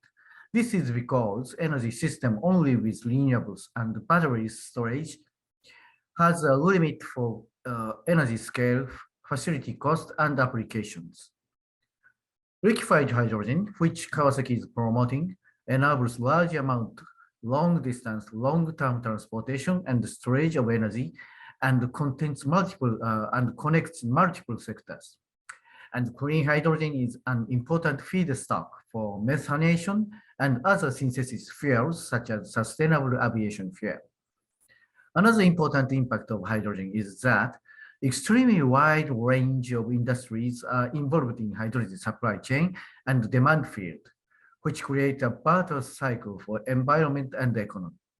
Kawasaki aims to contribute to achievement of decarbonization as a sole company in the world that owns the full hydrogen supply chain technology for production, transportation, storage, and utilization. This slide shows momentum of the world private sector toward hydrogen economy. Kawasaki is one of the founding members of Hydrogen Council, launched at the World Economic Forum 2017 in Davos. Hydrogen Council is a global initiative to leading companies with a united vision and long-term ambition for hydrogen to foster the energy transition.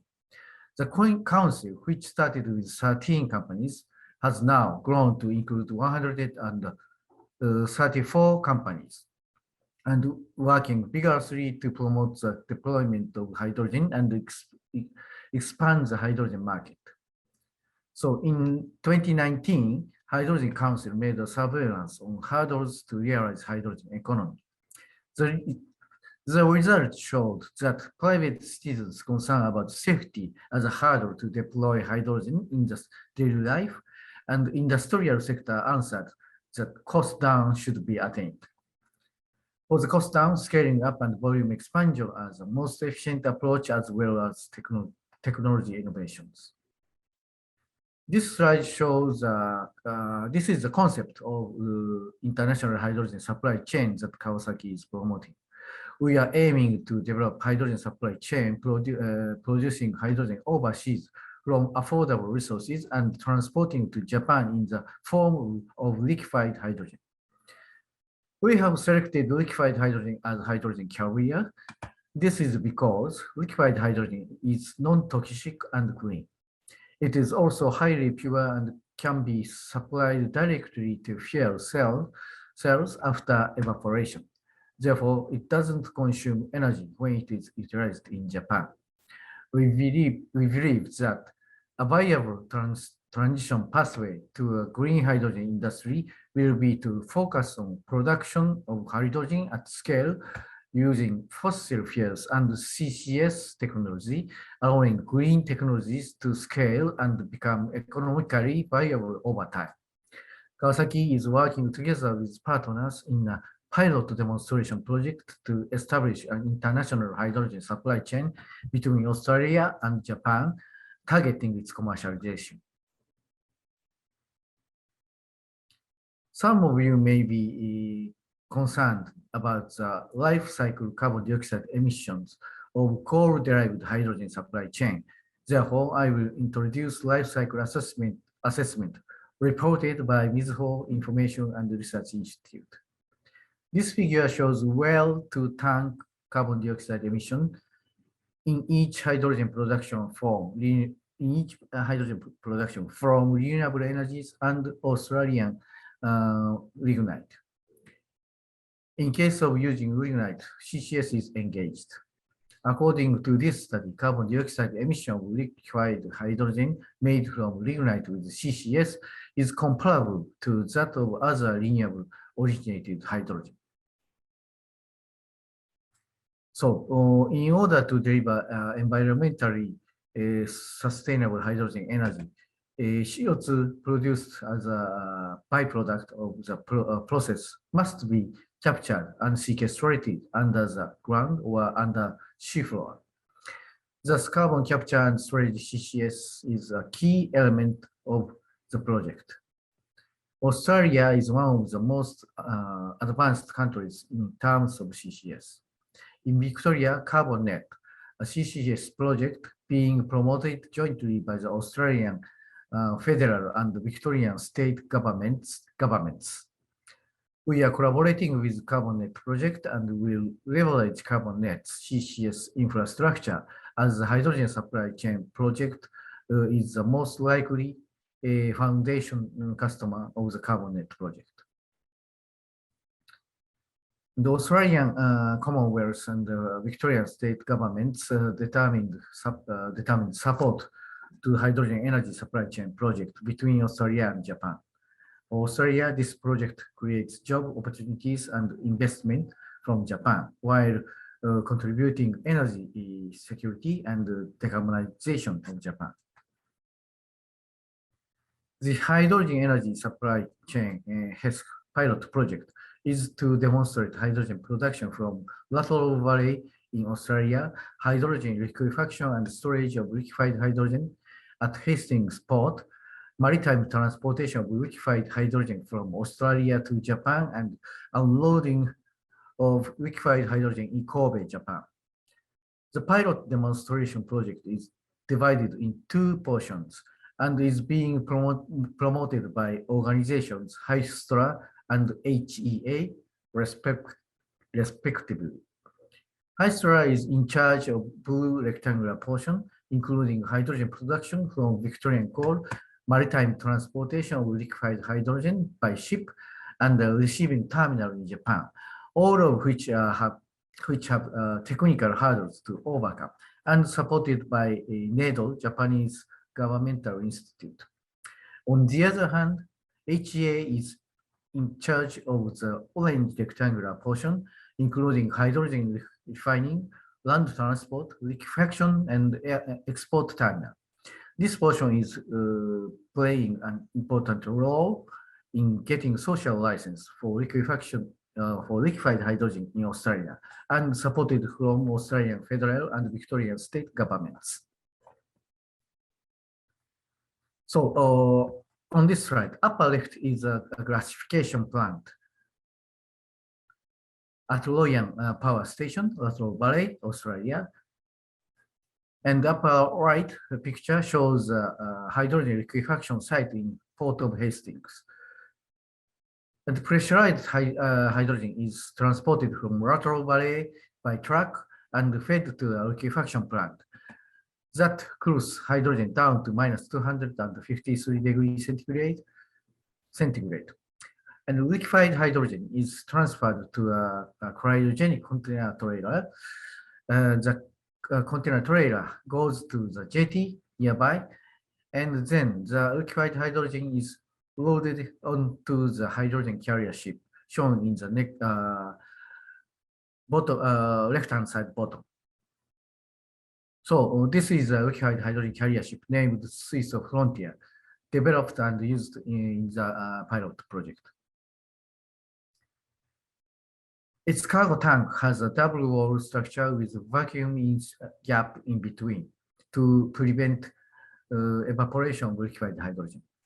If you fill this tank with hot water of 100 degrees centigrade, and then 1 month after, the temperature decrease will be only 1 degree centigrade.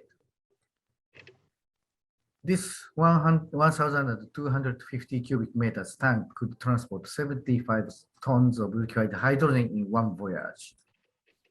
The lower right is the liquefied hydrogen receiving terminal in Japan, Kobe Airport Island.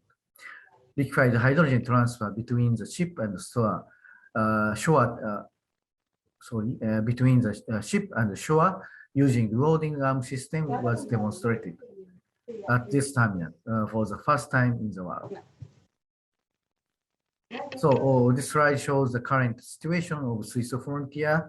The first trial for the liquid hydrogen loading started in July last year. and the Swiss frontier left for Australia on December 24th last year. And she arrived in Australia after the first international voyage. And on January 21st this year, a ceremony have been held for the first arrivals of Swiss frontier in Hastings Port in Victoria. After that, she made return trip and has already arrived in Japan on 25th February. Thus, we have successfully demonstrated the first voyage with liquid hydrogen storage in bulk of the ship between Australia and Japan, together with many partners. So looking back to development of LNG equipment, it took a long time for scaling up. But with a great deal of know-how for LNG and liquid hydrogen equipment, and also with evolution of computer simulation technologies, we could accelerate the development of scaling up of liquid hydrogen equipment. From 2019, we started the development of scaling up technologies. We are planning to develop 40,000 cubic meters of ship cargo tank and 50,000 cubic meters of onshore tank. Our partners are also developing other essential equipment for large-scale ship supply chain. For example, loading arm systems and liquid hydrogen pumps. And a commercial demonstration project has been selected by Green Innovation Fund of the Japanese government. So total budget of this project is 300 billion yen. So it approximately $2.4 US.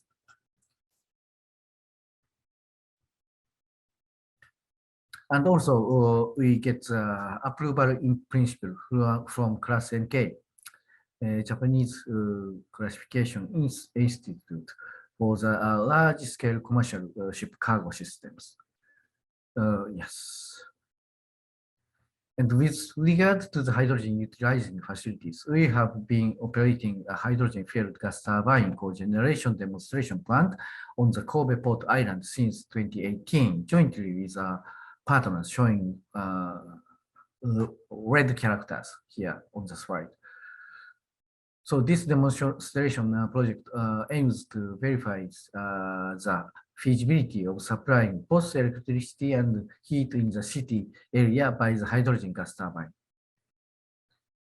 So in the demonstration, the gas turbine uses 100% pure hydrogen as a fuel and supplies electricity and heat to the city, medical center, general hospital, sewage plant, international exhibition hall, and sports center, all located on the Kobe Port Island. This is the world's first project in the city area using pure hydrogen fueled gas turbine. This power station consumes 5 tons hydrogen in 24 hours, corresponding to the 1,000 fuel cell vehicles. Such a huge hydrogen facility in the city will be an issue of public acceptance. However, in this case, there are no objections from neighborhood residents. Kobe City Office frequently held citizens forum before determination of this project to share information about future energy toward decarbonization and its importance. I think such a careful activity by the local government contributes to create public acceptance in Kobe City. So in conclusion, I would like to emphasize the importance of carbon dioxide-free hydrogen supply chain for accomplishing carbon decarbonization or carbon neutrality society.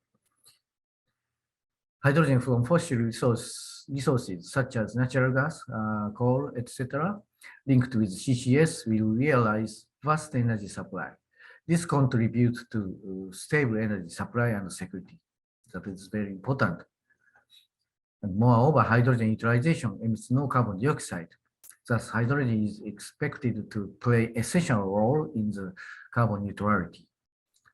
And wise use of hydrogen brings industrial and economic growth. And hydrogen production started from fossil fuel will be shifted to the renewable energy in the future. This may realize sustainable energy society. And this is the last slide. I think that there is a strong analogy between LNG and liquid hydrogen, not only in physical properties, but also in economy. Japan had imported first LNG half a century ago, when we experienced very high growth of economy. After that, many Asian countries experienced economic growth, like Taiwan, Korea, Thailand, Singapore, Vietnam, and so on. All these countries started import of LNG, and the amount of import will increase during the transition to carbon neutral. After all, to attain carbon neutral, many Asian countries using LNG will shift to liquid hydrogen. Thus, hydrogen technology and safety at scale is seriously important. Brand new technology and products usually come out from manufacturers and developed solely by them. On the other hand, the development of demonstration project presented in my presentation today have been carried out together with operators and manufacturers. I believe that safety is enhanced from the operator's point of view, and thus development of deployment will be accelerated. So that's all I have to mention at this moment. Thank you very much for your kind attentions. Great. Thank you so much, Mr. Nishimura, for this very comprehensive presentation. And congratulations, of course, on the completion of the first shipment of hydrogen between Australia and Japan. I think, yeah, that's amazing. We're all, I think, kind of witnessing the embryonic new global market in hydrogen here by this only by this project already. So I think we should all commend the leadership, the global leadership of Japan and Japanese companies in achieving this. I have a question on that though, before we move on to the last speaker, Mr. Nishimura, because I remember your colleagues, you and your colleagues explaining this a couple of years ago, this whole project to many experts around the world. Could you share? Would you be able to share with the audience kind of what were the surprises in terms of implementing this groundbreaking project? What went actually much better? Kind of what was a pleasant surprise, and what was much tougher in terms of a barrier to overcome to implement this project? Could you perhaps share that with us? And another question from the chat is on the Australia-Japan project. What about is the CCUS also kind of planned to incorporate in that project? Please, Mr. Nishimura. Okay. I'd like to share my slide again.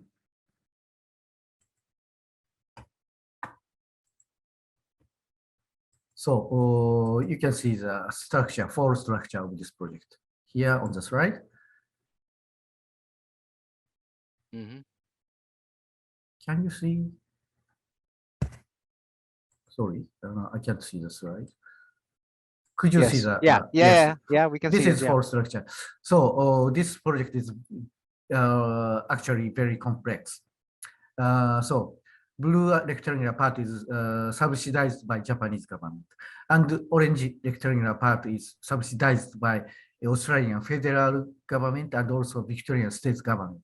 And you can see the private sectors at the bottom of this slide all together. So management making a consensus and cooperation amongst these parties is a little bit hard work, of course. But finally, all the members understand the importance of this project, which opens a new energy history. So finally, we accomplish this very wide spectrum technology and wide contributor project at lastly. So I appreciate all the members for their kind cooperation. And also not a big surprise, I think, in the technically, there's no large breakthrough technology to overcome to something like create new noble material, something like that. We use very proven material, but so we have no experience to handle such a huge amount of liquid hydrogen between the ship and the onshore. But we cooperate together with operators, Yatan Corporation and Shell Global, Stasco actually, so we can attain this achievement. And regarding the CCS project, Australian Carbonate project is really cooperative to our project. And also Japanese governmental funding institute, JOGMEC, a kind of a Japanese governmental international funding fund made a cooperation MOU with Carbonate recently, last month, something like that. Okay. So I believe we can go forward. Okay. Okay. Great. Thank you so much, Nishimura, for Mr. Nishimura, for this explanation. Okay, we now move, ladies and gentlemen, to our last speaker, and I have permission from the organizers that we could go over a little bit over time.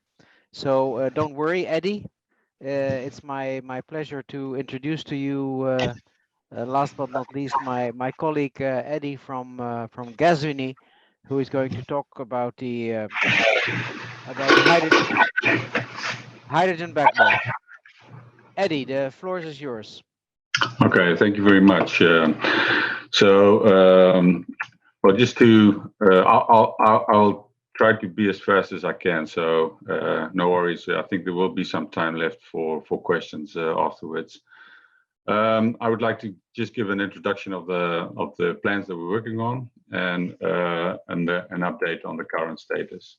I think one of the important steps that we took last year was the report Highway 27. The Highway 27 report, you can view this on the highway27.nl site. I think it's a really good document, worthwhile reading, and it gives a good overview of what is necessary. So I think there were a number of basic questions which had to be answered, and one was obviously, is transport of hydrogen necessary, and if so, when? And I think the conclusion was quite clear. If we want to reach the emission reductions which we all are confronted with, we really do need a hydrogen network. And I think this is also supported by previous presentations you have seen. So I think this report actually underlines that statement. And obviously, with regards to the speed, we actually need this network set up between the industrial regions in the Netherlands before 2030. So basically, no time to waste. We have to really get a move on. And one of the also important questions is can we use the existing natural gas grid for this purpose? And the conclusion there was yes, we can. And obviously, a very important part of this is that by using the existing grid, we can reduce the amount of investment needed to set up this network. And so this network will comprise of roughly around 1,200 kilometers of pipeline, of which 1,000 kilometers of pipeline will be refurbished. so reusing existing natural gas pipelines. And this means that the conversion will roughly be limited to 1.5 billion for 1,200 kilometers of high pressure pipeline. That is not a lot of money. So I think this is really a good basis for the development of the network. And further than that, obviously there is some need for governmental intervention to support the whole chain. Our government is actually also setting up the rollout plan at the moment, so that all industries within the Netherlands know when the backbone will be in the area which they can connect to. So I think that is important development. Obviously, this is still in construction, and the government will be consulting the market on this topic. Also, compensation for the developments within the industries are really necessary, because without this financial support, things will not go ahead. And well, I think, with the latest developments regarding the net price of natural gas, maybe the financial support may be a little less, but I still think there's actually a big support which is needed, mainly because also a lot of the industries will have to convert their production processes to be able to deal with hydrogen. So after this report was made public, we did a market consultation in which we asked industries what their views were with regards to the hydrogen future. We got quite a substantial reaction to this, and it was quite clear to us that there is a really big basis which is there, on which we can build the network. Besides the financial support which we are getting from the government, which I stated already, 1.5 million would be the cost, but the funding of the government will be about 750 million. So about 50% of the financial risk which you are facing will be covered. But as we go ahead, obviously the financial risk also depends on how many companies are going to join the network in an early stage. So I think this connection and setting up of the market is a very crucial part of this development.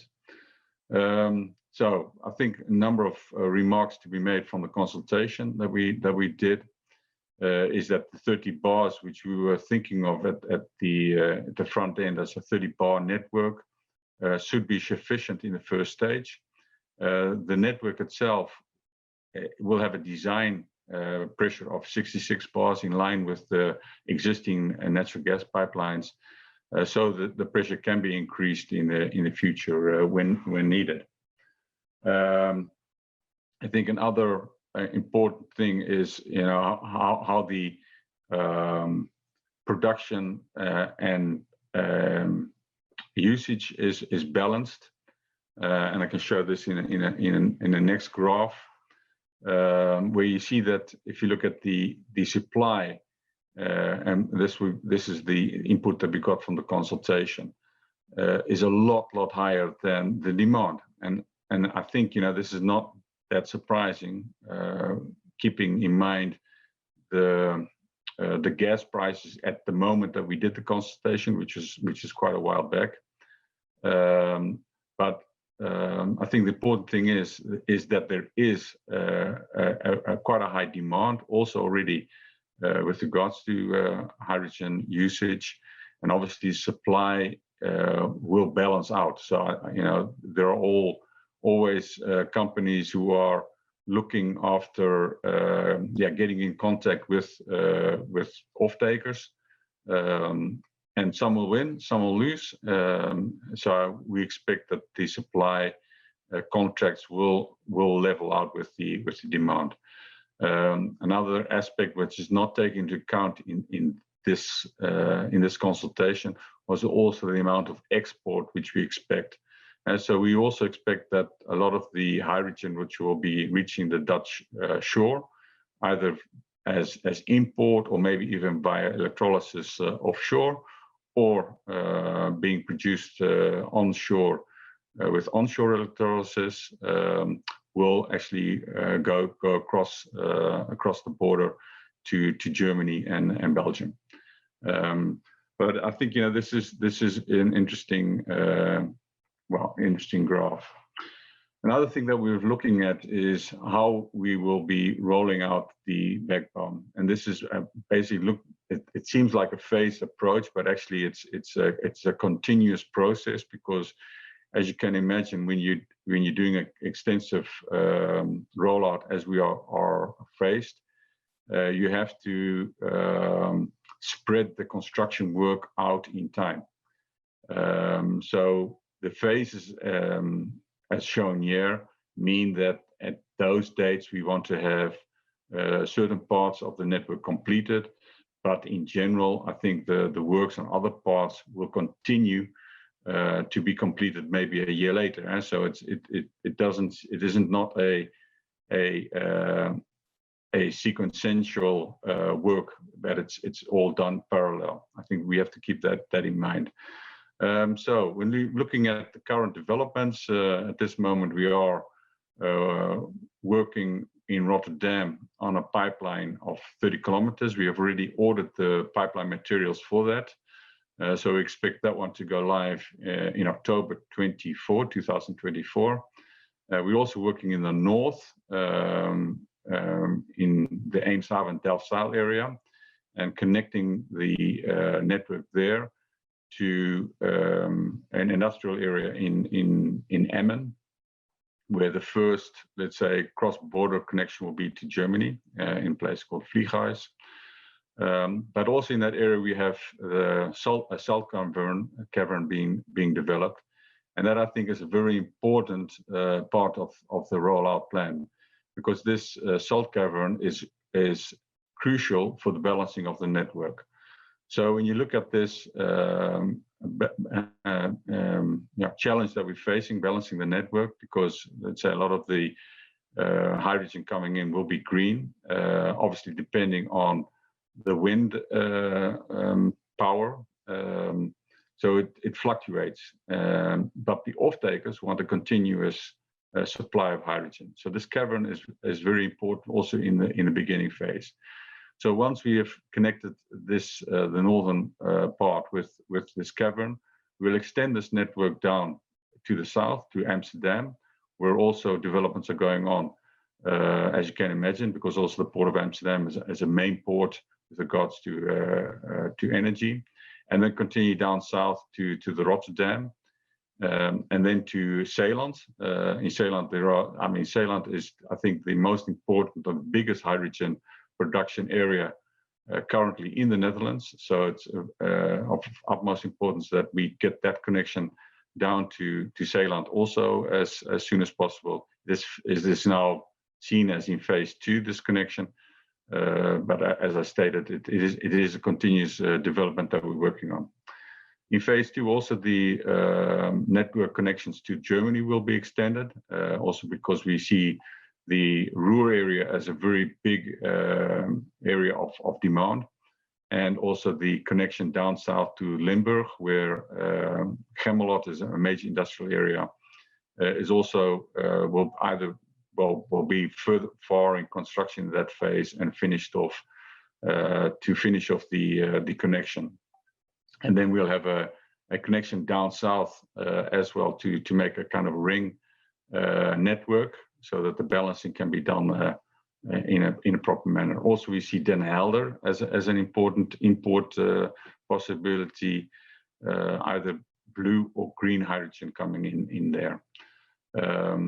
The caverns itself, I mean, obviously we are now working on one, but that will be extended to 4 caverns in this period.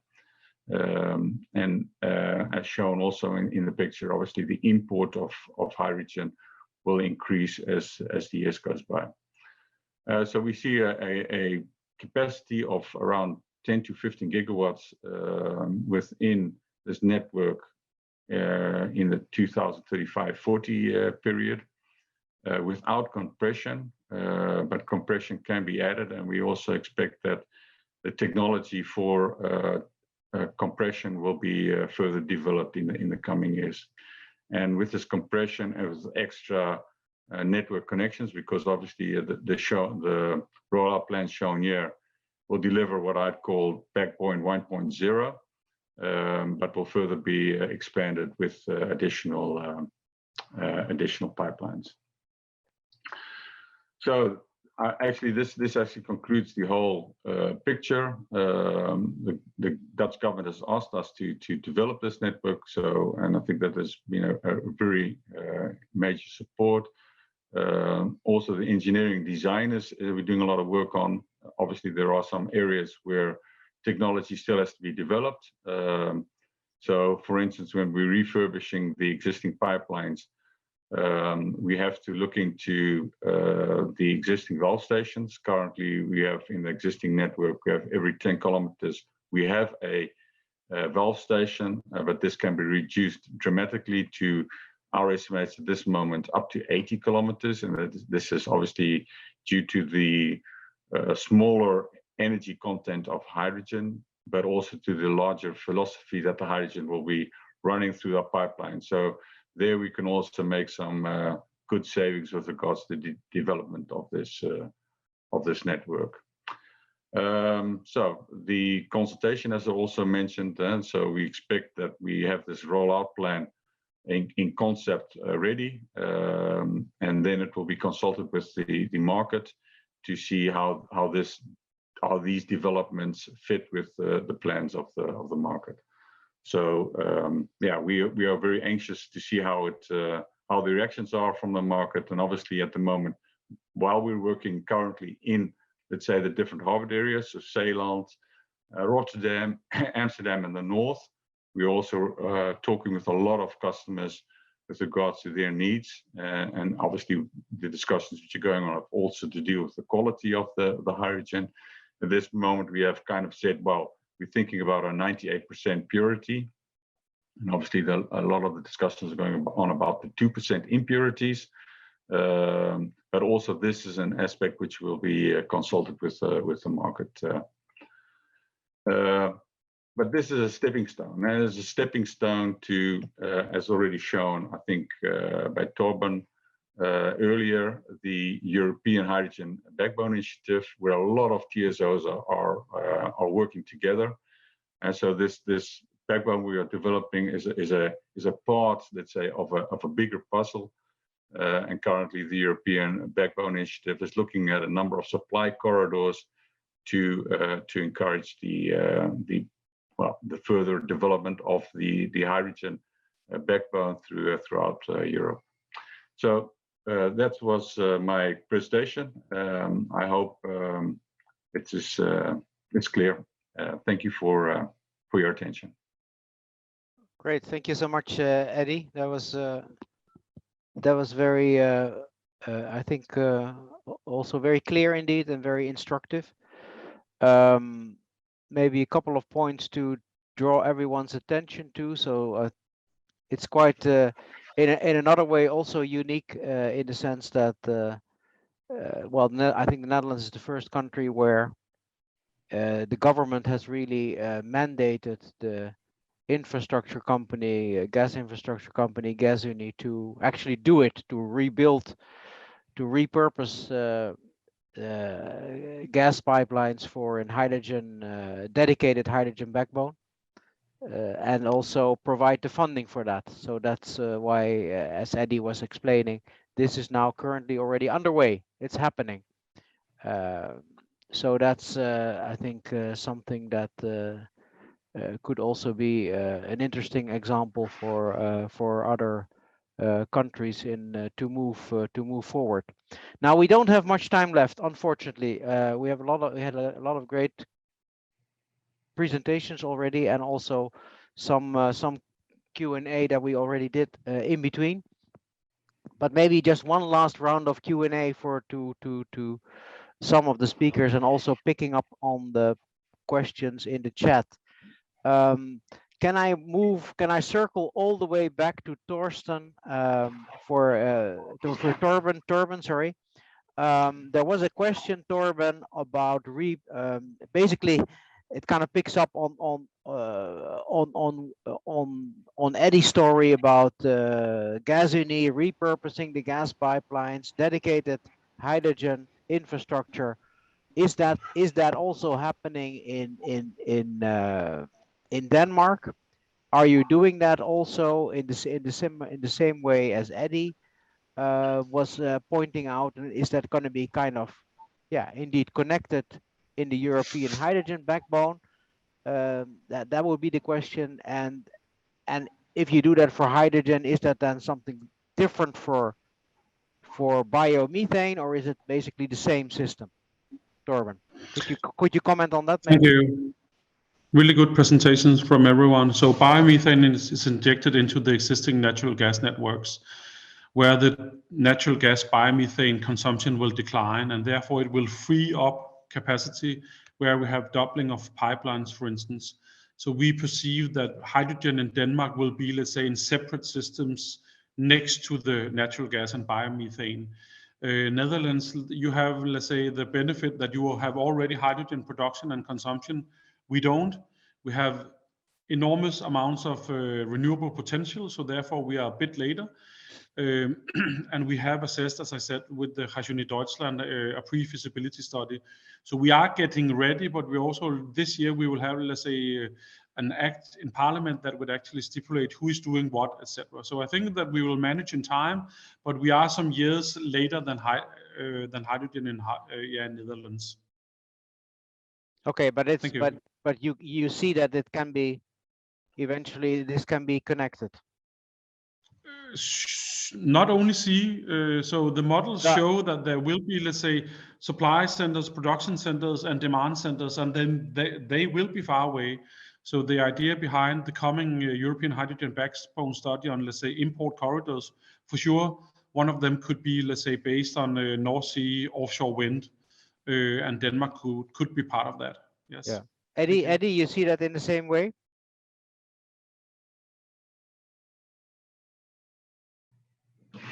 Yeah, sure. That I think well in line with what was said. I think we also obviously are talking with Gasunie Deutschland. I mean there's our sister company. Yeah. So and we see the development of a hydrogen backbone also there. To my opinion, there is something to say also about the plans of blending hydrogen in the transmission grid, which basically does mean that less hydrogen will be flowing through a hydrogen backbone, which I think is not a good thing with regard to the business case of the hydrogen backbone itself. So yeah, so in general we have to be careful as into how we blend things. If you're looking at to biomethane, I mean, think in the Netherlands, there's a lot of production going on. We plan to have 2 BCM at the end in our networks, which will run and obviously be blended in the natural gas stream, as I think in the same way that Torben has described it. So, yeah. There was a question, Eddie, in the chat also on how does it actually work exactly? The repurposing of pipelines. Does it mean you have the same pipeline that is being used for gas you are using for hydrogen, and how come you can do that? Can you explain a little bit more about what is exactly happening in the Netherlands? Yeah, so I think the good thing of the Netherlands network is that we have a lot of parallel pipelines, and due to the decrease of the production in the Groningen field, a number of these pipelines are being freed for of their capacity for natural gas. So we can use these hydrogen pipelines, or we can use these pipelines for hydrogen. Obviously, we've done extensive research if the metal is fit for purpose, and yes, it is. So I think that's good news. obviously, one of the things that we have to keep in mind when we're talking about hydrogen transport is balancing of control of the pressure within the pipeline, because that is a very particular thing that we have to look into. When we're doing the refurbishing, obviously you have to look into your valve stations. As I stated, you need double blocked valve stations, so those will be replaced. But we also do integrity check, so you do pegging operations up front, and if certain pipelines do have some cracks or whatever, they will be replaced. And so we will refurbish this pipeline in such a manner that it is 100% safe and secure for the hydrogen transport. Another aspect which plays is obviously the connection. So a number of the companies are connected to these pipelines which want to refurbish for hydrogen will have to be reconnected to other natural gas pipelines. This is obviously something that we have to carefully plan and will take some time. But yeah, in general, we have the plan set up, and it really is looking good. I think, yeah, one of the discussions that we always play with regards to refurbishing of pipelines is the costs of that have to be transmitted from the one company to the other company, yeah, because hydrogen network service will be running the network, a different company than GTS. So also with regard to regulatory aspects, these are also being taken care of. I mean, we are having obviously talks, Gasunie is having talks with the regulator on these aspects. So yeah, Okay. but I think more administrative burden than as a technical problem. Okay, great. Thank you so much, Eddie. I'm afraid we have to wrap it up because we're already way over time. My apologies to the audience for that.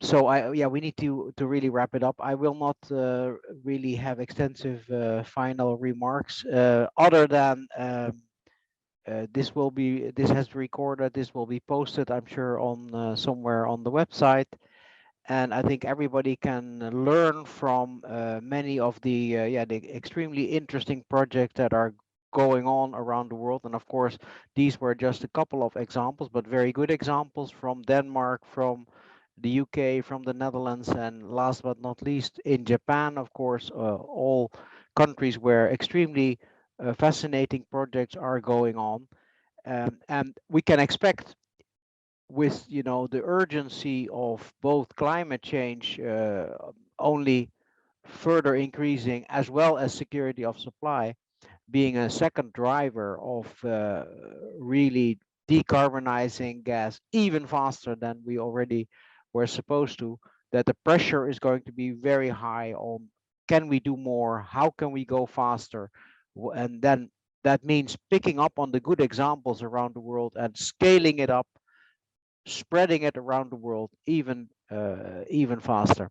So let me leave it at that, ladies and gentlemen. Thank you for being here, and of course we now have a break in the program, as you see, but you are the organizer, of course, asked me to remind you that there is a very important also afternoon session starting at 2 o'clock after the break. So you can have your own break, of course, but stay on the same link, or reconnect again on the same link for the afternoon session. And I can really recommend that to you.